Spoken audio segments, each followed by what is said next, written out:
Hey, what's up, guys? My name is Edwin, and the video you're about to watch is a consulting session I had with Devin Zander, who is a webinar expert. He sold probably north of $30 million in webinars, and he was very gracious enough to hop on a call with me to go over one of my clients' webinar that he wants to run to hopefully build a seven-figure webinar. And we went line by line on some of the points that I wanted to cover in the not only the webinar but also with the strategy. And he gave me a ton of really cool and actionable pointers that I think you'll find valuable as well. I asked him for permission if I was able to and if he was cool with me sharing the recording to you guys, and he said yes. So without further ado, if you have a webinar, if you want more leads, more book calls, more purchases, this is for you. So let's pan over to the video right now. Peace.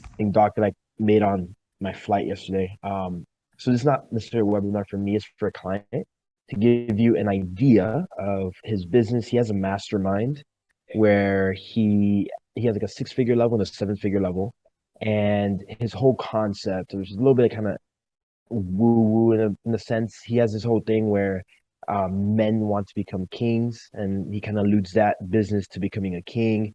And he wants to turn all these kind of six-figure people who he deems knights into kings and build a kingdom. So he makes a lot of these like parallels to that. And the mastermind is called Becoming a King. So basically, what we're trying to do is get more six-figure people into his mastermind. We've done call booking funnels, didn't really work that well. And I told him probably the reason why is because if somebody's running a mastermind, they need you to become an authority in their mind for them to even want to learn from you. So I pitched them on doing a webinar versus like a VSL, because a VSL is probably not enough of like a human touch point. So a Yeah, webinar, he's able to kind of talk, maybe do like a hot seat, like kind of really feel the energy in the room. So yeah, that's kind of the idea for it. I've never really done a webinar before, but I have consumed like material on webinars, but I yeah. haven't actually executed one myself. So I kind of have some points here, and this is the headline that Annan helped me come up with. But yeah, I would just love any maybe advice, feedback, or expertise from you from doing webinars, Yeah. and maybe any mistakes that you're seeing, like, oh, dude, definitely don't do that, do this, XYZ, XYZ. Well, it's interesting. The hardest part right here is how much is the mastermind selling for, right? So it's I think he's changing up the offer. He's gonna make a 90-day kind of I don't know what the term for it is, but kind of like a 90-day kind of sprint group that he will then try to pitch into the full-time thing. I think that's gonna be like 6K or something, 5 or 6K. Yeah. Yeah, because like the hard thing, right, is that when you're going after six-figure offer owners that are male exclusively, right? It's like Mm-hmm. you're just getting yourself into a smaller pool. So these are the things that's just like the main thing that needs to be considered, right? Because look, if you do a book Yeah. a call funnel, typically you're selling a $6,000 offer. And Right. when you're selling that, it's usually that's an entry level offer to a really broad audience. Okay. And now you're running into the issue, your guys' issue here is that you're trying to run to the $6,000 offer to that narrow audience, which Mm-hmm. is like it is going to be a little bit tough. And I agree with a lot of the points that you said, where people do need to be seeing you as an authority. And there's a lot of different ways you can do it. I think someone who does it really well right now, because I think their offer is $18,000, and they're selling to it just kind of reminds me of your guys' situation. But Cole Gordon selling to like business owners that are at six figures or seven figures and they want to scale, right? So that right there, they're charging, I believe, 18,000. So I'm curious, like, what was it with the book and call funnels that didn't work? Is it that nobody was booking calls, or was it that it was just hard to make profitable? Right. Okay. Great question. So I think also to kind of touching on Cole Gordon's point is that he could work with most, if not all, business owners in like a really, almost like a more broad offer, because it's like, oh, Yeah, salespeople and things like that. Where this guy's more of like a mastermind, which is already a little bit less mass appeal. To run you through what we did before, basically we ran traffic to kind of a more longer form page. We got some calls, but it was like 200 230, 250. I thought that was pretty good for like a That, 6-figure, 7-figure guy. that's But really good. he was like, yo, this is not let me see if I can actually find it because I made the page becoming, it was like becoming it was like this long form page, like a video, whatever, 250. But he was like, yo, like it's too expensive. I want to be able to scale this. Can we get this lower? So he came up with this idea to pretty much, it was actually a pretty smart idea. So on LinkedIn, what he's doing is he's messaging all these business owners and he's pretty much offering them to come on his podcast. It's almost like this thing where he tries to come in almost like a Trojan horse, where it's like, Yeah. hey, come on the podcast. I'd love for you to share everything like you know about building a massive business. And then basically before the podcast, he has like a 5-10 minute conversation with them where he kind of pre-frames, hey, here's what this is about. Here's why I'm doing this. This is for my community. And then during that process, a lot of people ask him, hey, dude, tell me more about this mastermind, by the way, that you mentioned earlier. And he was able to close a ton of people that way. So on That's code so funny. ads, That's yeah, exactly what we're doing at Roseanne for our SMS marketing. We're starting to bro. invite guests on the Rowdy Boys to share their shit. Like we're looking for people who are crushing it with webinars so we can talk to them about what we're doing a little bit on the podcast and then sell them on using our solution. So great minds. It works, yeah, though. that definitely works. Yeah. It works. And we were doing that. And then basically, bro, it was crushing. I created a page, we're sending traffic there. We were getting book calls, dudes, for like $50. Like it was freaking nuts. But then, and maybe this is on my part, I needed to educate him a little bit more. He was like, hey, bro, a lot of the people opting in and booking calls weren't 6-figure entrepreneurs. They were rappers, musicians, things like that. And it wasn't even that big of an amount, but he said like they were getting a lot of it. So then basically I changed the ads to then qualify, hey, if you're 6 or 7-figure entrepreneur only, and that kind of tanked everything. The cost per lead got crazy out of there. And I try to tell him, yo, we should go back to the original ads. Yes, there might be some people that are not going to be a good fit, but that's just the name of the game, and it's a numbers game, and just cancel those calls. But then he was kind of like, let's kind of put things on pause. And then for us to kind of circle back, and this is what we're circle back on, which doing the webinar, he wants to go more in this direction. He doesn't really want to push that podcast anymore on code ads. He's like, okay, maybe if we do a webinar where I'm teaching, spitting fire, more people would want to join. So that's the gist there. I'm having like a lot of thoughts about it. I think that there's like certain things before you guys even get super into the webinar that you need to figure out because, right, like I think that the old funnel for your guys' goals actually might be a little bit better because it could be really hard to get, we have to consider someone who's running a 6 or 7-figure business. You're asking them to sit down and watch like a 2-hour thing, right? Is it a live webinar or is it like an evergreen? I was thinking doing live. Yeah. So in that case, it might be a little bit better then, but it's still like I think that you're right about the call funnel. And I know like this probably isn't helpful for you because it's like the client wants what the client wants, right? Right. But yeah. I mean, I don't know. I feel like, is there any way you can help change their expectations? Because it's like, dude, 250 for calls are really good. And it's really easy to filter out bad calls, right? You just have a question like, hey, which one of these best describes you? Founder, CEO, CMO, VP, blah, blah, blah, or other. And then, hey, what's your business's current revenue range, right? And then if it's not within the acceptable numbers, you just auto cancel the call, right? But regarding the webinar, then, since it's what you're kind of like stuck with anyways, I mean, I'm curious what I personally think that it will get even less qualified calls, but it also, I think so. Okay. well, I don't know. It's like he's going to be building up not necessarily. Okay. So you're going to get a lot more unqualified leads, I suppose I should say. And then, with the qualified calls, I guess as long as you're doing a good enough job on the webinar, only a person who is really fit would book a call, right? But it's interesting. We're actually doing a webinar similar to this right now, and I've yet to write one for a product like this. But what I have seen others do, so are you familiar with like OMG machines? Yes. Throwback. Yeah. Yeah. So like with their webinar sequences where they're doing them live and they do them like over the course of 3, 4, 5, 6 sessions, and it's just like success story after success story after success story. And it's less like teaching, but it's more about the mastermind and the community itself. And you bring people within the mastermind out to talk. We talk about their transformation. And then you really are painting that hero's journey. Like you're making the attendees the champion by showing them what's possible and then like how we elevate them to that point, right? So it's a lot less of your traditional webinar where it's like 3 secrets.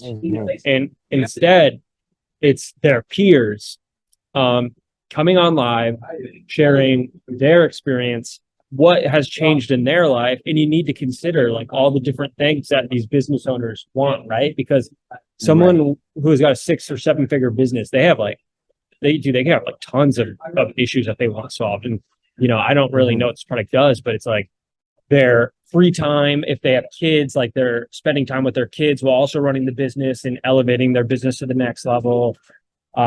Just like managing employees, finding reliability, because I think something with most, it depends on what, this is probably going to vary between businesses, but until you hit like that 7-figure mark, business can be very unsustainable, where there's lots of ups and downs. Because if you're below 7 figures, you typically don't have like a reliable acquisition system. So, and then what you do is you bring in people. Each person had a different issue, right? So one person had the issue about not spending enough time with their family.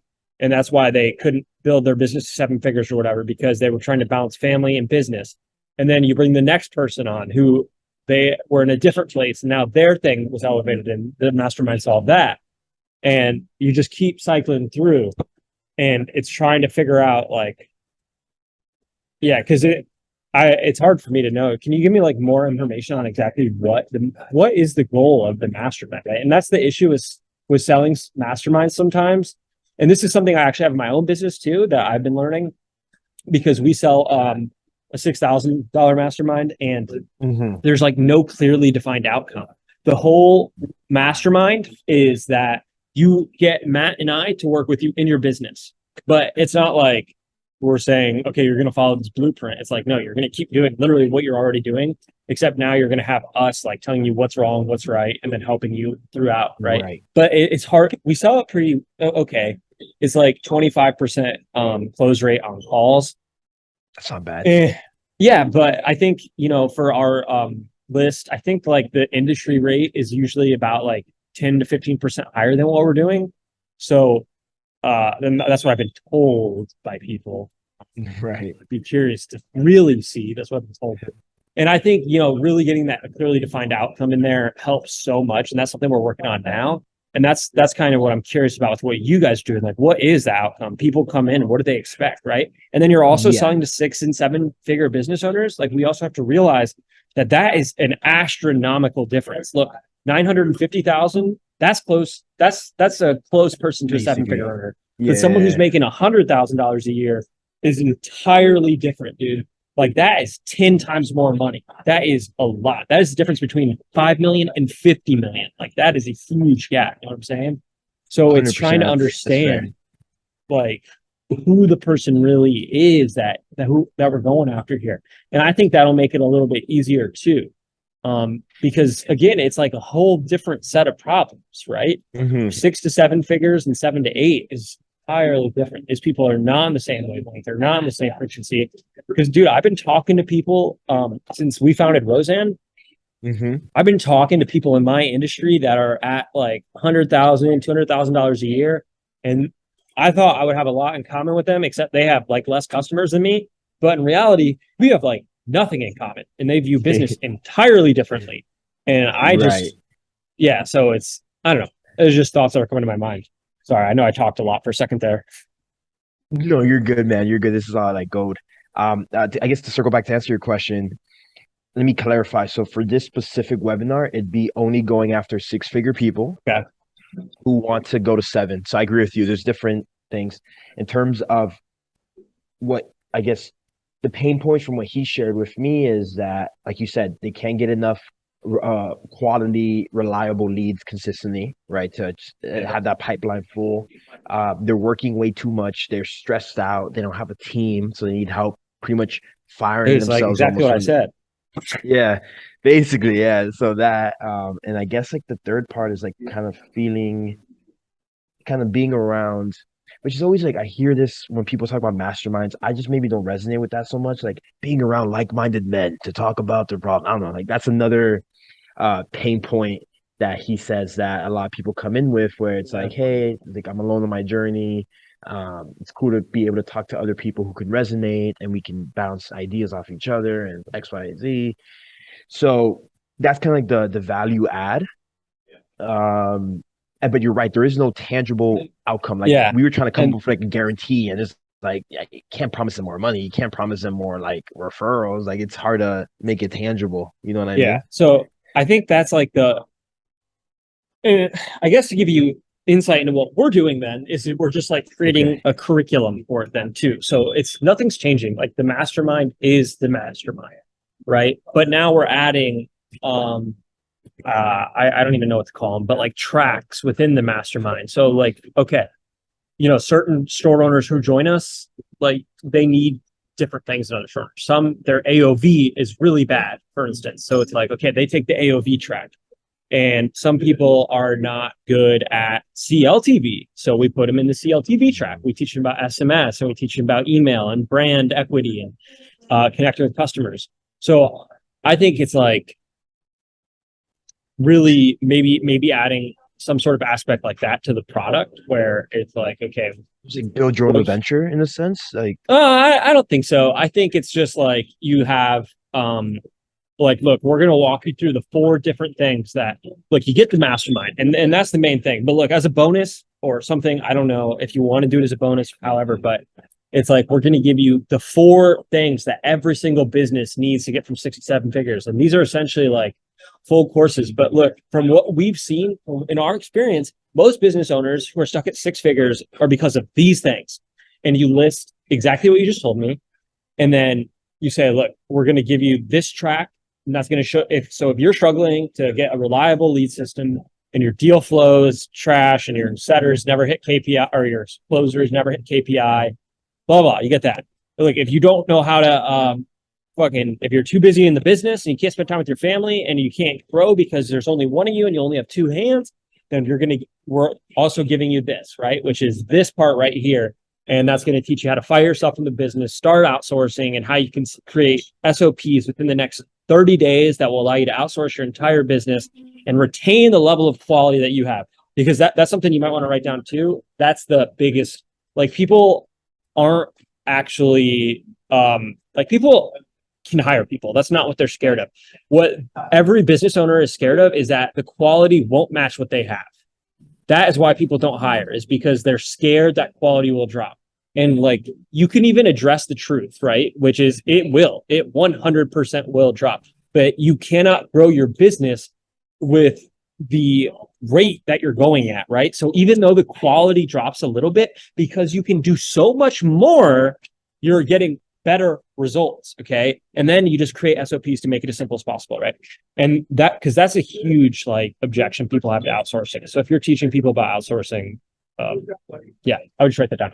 But I think that's a really good way to do it. You got to talk to the offer owner about it, see how they feel. But I would definitely like start including those, because then it just gets you, it's hard to sell a mastermind just to be like in a mastermind unless the person is a celebrity, right? If a person's like a celebrity in their niche, people will join the mastermind. But if you're not a celebrity in the niche, you have to become one, or you have to have these clearly defined outcomes, or you need to have members that are celebrities already, and you can leverage their presence. So if they have clients that are okay with doing that, that's a possibility. But you'll see people like Garrett White did that before. That'd be funny if that was your dude, but no, it's not. But he similar demo leverages, though.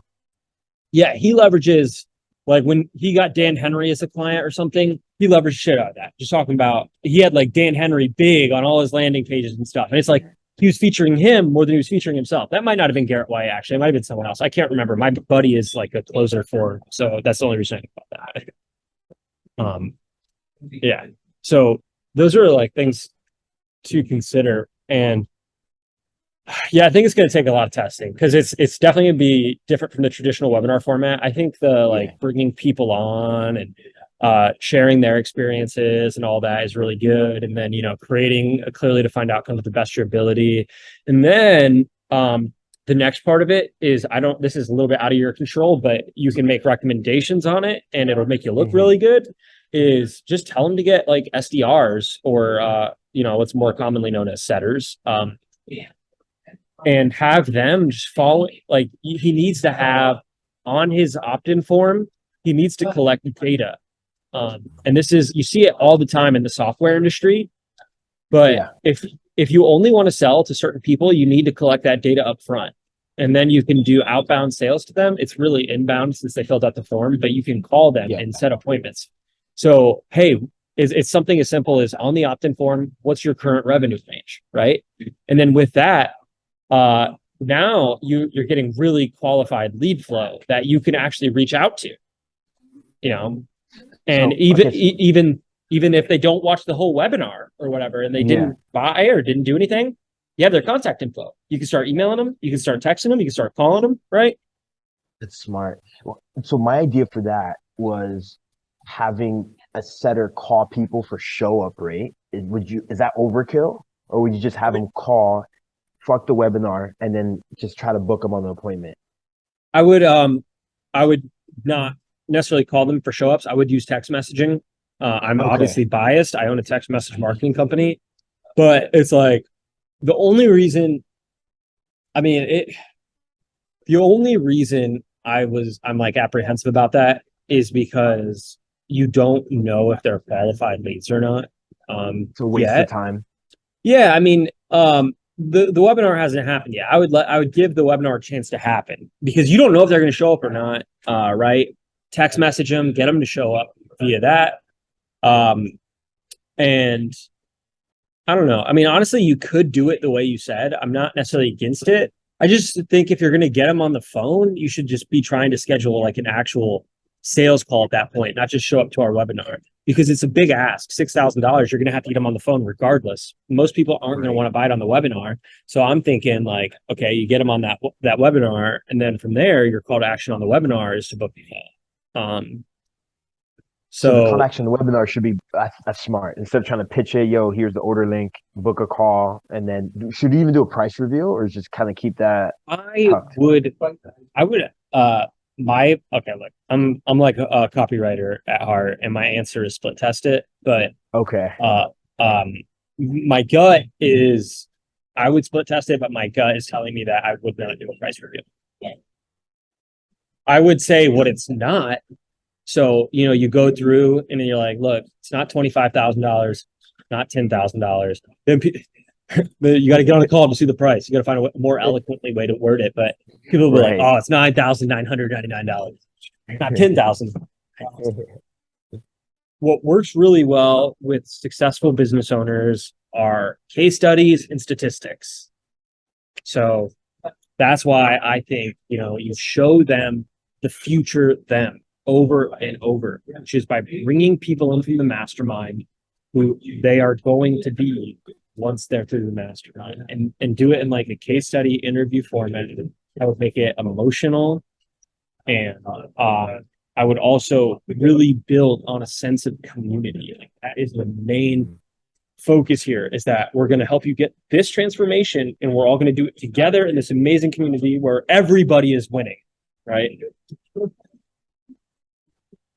I like that. I like that. So it's almost like if we're bringing people live, I know we have to test it, because his vision, right, was, hey, maybe I can do this bi-weekly, every 2 weeks, get a new webinar, fill it up. Well, hey, you know what I'm saying? You definitely can. I mean, you can do it. Like what I do is, I mean, dude, I'm not going to do a webinar like a million times, because sometimes you do it and it's just, man, it's so good. So I'll I record every single one I do. And if I find one that's just like crushing, man, like, dude, 'cause sometimes you're just on fire. You get like a 30, 40, 50% higher close rate, you know? Dude, I had a call where we had, and this was a couple months ago, we had 300 people on and we sold like 160 of them. They bought our 997 offer live before the replay or anything. So it's like ones like that where you're on fire, you're like, yeah, save that. And then what I'll do is I'll host the webinar live, but I just use the recording and then I come on at the end. And I do kind of I try to make it seem like I'm live the whole time. So it's kind of like just not genuine in that sense, I will admit. But you know, I come on at the end and then we really get into the Q&A. And I have my camera off like the whole time on the webinar so that when I come on at the end, they have no idea that I wasn't live or whatever. But you know, that's just an idea. Like an hour and a half. Yeah. Yeah. Those just ideas. It's bad. Okay. So here, yeah. The sense I'm getting from you is that is there a party that feels like webinar might not even be the best way to sell this? Well, I think that, you know, like I said originally, I do think that the sales call funnels they're really good. And it's just a matter of getting qualified leads, right? Which you can do up front where when they fill up the form, right? And then I would use SDRs to follow up with people who we think are good fits that have not yet closed. And and then get on the phone with everyone so the SDRs follow up with people who didn't close on call or didn't show up. And then for the people who do show up on the calls, you just try to sell them. For anyone who's not a good fit, you cancel. But you have to talk to your client too, because their expectations are way out of whack, dude. Like 200 to 250 bucks is really good. Like, dude, if you're selling a $6,000 product, so let's say your close rate is fucking 10%, that means it only costs closer 25. You know, like you're still doubling your money. Bro, this guy was former sales director for Grant Cardone. Like he could close like anybody. Like so like the sales side, like his closing percentage is like near like 30, 35, 40%. Like so he just needs them on the phone, but he said that they gotta be qualified. That was his whole thing. Like, oh, so many unqualified people. I agree with you if you just put a little bit more filter friction in the beginning. Also, it's kind of like, dude, it's gonna take time.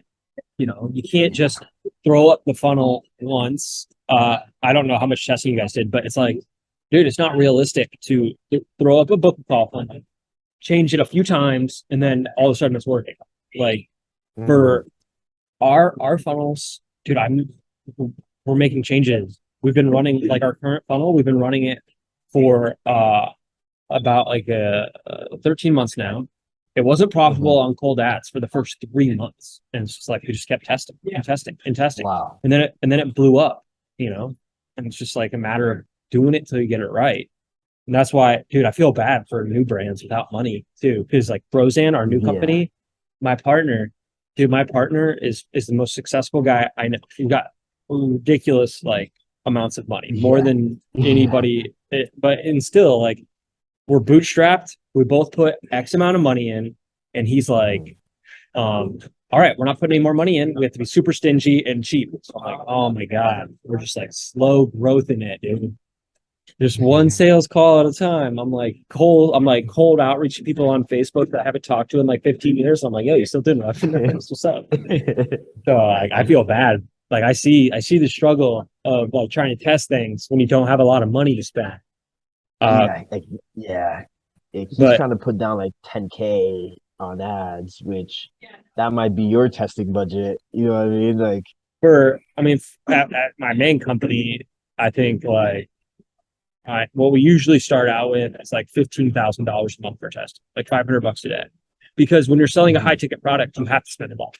It's just how it is, you know? Yeah. Because a book call is so expensive. Like, dude, if you're spending $250 a day, or right, like if you're spending $500 a day, you're only getting 2 book calls like per day. And a typical closer is doing like 4 to 5 calls a day. So you're not even filling up one person's calendar. So like with higher ticket, and then even with like a 997 product, you're gonna want to spend like $250 a day, right? And then yeah, my business partner is like $15 a day. Oh, all right.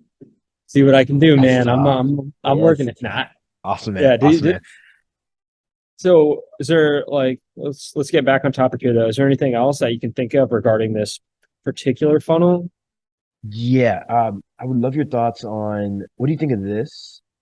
I used to have it say more of like, hey, the three pillars that I use to build a seven-figure business. But then from what Alan was writing, like promising seven figures attracts a lot of beginners. So even though I still have seven figures in here, I'm Yeah. hoping that talking about like pain points that six-figure people are dealing with, it can hopefully disqualify um, the people Yeah. that So aren't a good fit.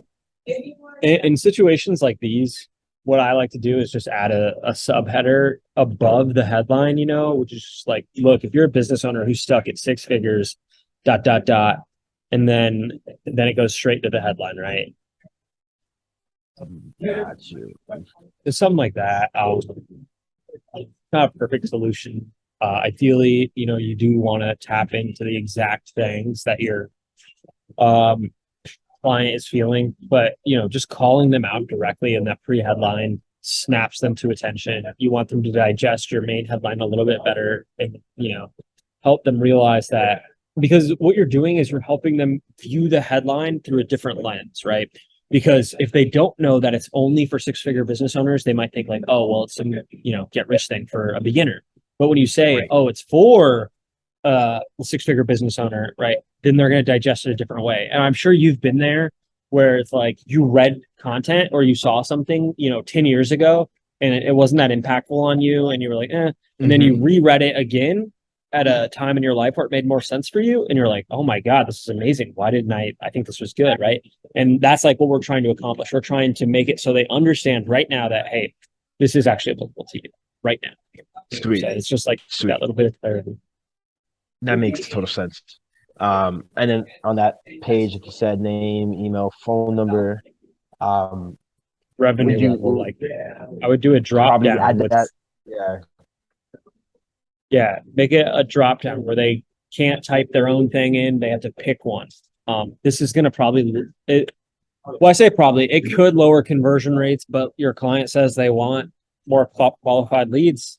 And I'm thinking like, if he sounds like he's a pretty sales savvy guy, so I imagine it's a sales driven organization, and this is the kind of data you want, so you can have your setters go out there and contact these people, and you're building a list that you can come back to, and you'll know exactly who you're. I would just explain that part to the client and be like, look, this can stay, this can go, this is up to you, right? But here's the thought behind collecting this on the front end. Sweet. I love that. Let me go through some of these points and then let's see, just to confirm. I was telling him to do it at 7 p.m. at night. I think you also mentioned that in 7 and 8 Discord. p.m. It's all good. Cool. 7 or 8 p.m. Cool. This all seems fine. And then he worked for another company before, so I'm asking for some resources. On your webinars, is this kind of what you're seeing? I haven't promoted a webinar in like a year and a half, so I don't know what the costs are now. Is 10 to 20 kind of the range? That's exactly in line with what we're seeing right now on Okay. YouTube ads. I can't speak for other platforms. Okay. Cool. And then I guess I have two main questions. You've answered a lot of it. This is what I was thinking. I know I've read about this where people opt in and thank you page is like a video, and a lot of times people give you like homework. Yep. Have you tested that? Would you recommend that? That he adds that?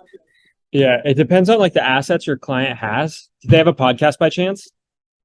They do. So what you're going to want to do then is have them like go digest all the podcast content. You're going to want to include like their best podcast video or whatever on that thank you page, and then have links to check out the rest of it. And then also when you're sending them the thank you for registering email, make sure they see that, or there's links for the podcast in there too. And dude, this is like a hack right here that we do that really will increase the show up rate. But what you're going to want to do is, you set your conversion pixel for Facebook, YouTube, whatever on that thank you page, right? And then what you're going to do is run reach ads to every single person who hits that thank you page with a whole bunch of stuff. But you're going to want to do case studies. So case studies for people who were in a similar position to the people we want to attract, right? And we've elevated. So just quick case studies, any features that the client has, like social proof, right? Which is like, I was like, hey, check out this article I was just featured in on like entrepreneur.com or whatever. And then also best podcast episodes. Now, the reason that we're doing reach ads is because we're not actually trying to get link clicks. We're not actually trying to get conversions. What we're trying to get right now is frequency and brand presence. We want the clients who just signed up that probably never heard of your client to see him again and again and again and again in multiple different ways. Because with reach ads, you can set frequency caps. So what you can say is, hey, I want everyone who hit my thank you page to see each of these ads 5 times each. So then you said, there's like 10 ads total, right? And the ads can be really cheap. You only need to do like $3 or $4 or $5 a day per ad because the audience is so small and they're reach ads. Reach ads are really cheap to run. And what's happening is they see the client over and over again. They see the case studies and they're like, oh yeah, I want to see what this guy's got going on. This is gold, dude. I've never seen anyone else doing this or talking about this, but it is so powerful. Heck yeah. Appreciate that, man. Appreciate that. So I think we actually talked about that in the Rowdy Boys, dude. It's nice. No, and then, dude, but here's like the cool thing is when you do that, those reach ads, like I told you about, every time I do those and I go all out, right when the webinar starts, I'm like, all right, so who's tired of seeing my shit? Like, give me a 4 in the chat if you've just seen 1,000 ads from me and all different kinds of content. And everyone's like, 4 for 4. I feel like I know you so well already. Blah, blah, blah. And I'm like, hell yeah, it worked, That's baby. awesome. Let's go. That's awesome, man. That's awesome. Yeah, I'm definitely gonna implement that. And I guess my last question, man, and then Yeah, if you I'll want to get share out your of screen here. again too, if it was something on there, Yeah. because stuff. Let me do that. What do you recommend for like the webinar? I put down Zoom webinar. I don't Yeah. know if there's like a better or I Nah, don't Zoom's want to good, man. overcomplicate him with the tech. Okay. Yeah, we switched to Zoom. Like I did go to webinar the other day because we did an affiliate promo. So they were promoting us, so we used their webinar room. It was on GoToWebinar. I was like, oh God. I will say though that GoToWebinar's webinar quality is higher than Zoom's. But Zoom is just so convenient. It's so good. It works. I used to use Everybody knows how Demio. to use it. Yeah, exactly. It's like everybody in the world, because of COVID and being like locked at home or whatever, everyone knows how to use it now. So it's chill. Sweet. Sweet. Cool. That's pretty much everything. Is there anything else maybe that I should write down or know or Um, I don't know, anything I haven't asked? no, I mean, I would just also, ensure this is like separate outside of everything, but just ensuring that your client has their expectations right. Like I personally, that's a hard discussion to make because they probably don't want to hear it. But it's like, dude, $250 per phone call is pretty good. So I would just bring that That's up pretty again good. because like a webinar or whatever, it's not a magic fix, right? Like they're still going to be seeing stuff in that range. Or maybe not, maybe it's amazing, but it's like, it's probably mistake. So Cool. all that being said, dude, pleasure talking to you. Edwin, if you ever need help 100%. anytime, man, you can hit me up. I'm down. I'm an open book. All I ask is that if anyone ever needs an SMS platform, you recommend Roseanne, and then it's worth it. And then plus just helping you is like, dude, I want to help others. So anything I can do for you, man, I'm here. Thank you, bro. I will 100% do that. I'll tell everybody about Roseanne and yeah, Let's thank go. you so much for hopping on, giving me all this game.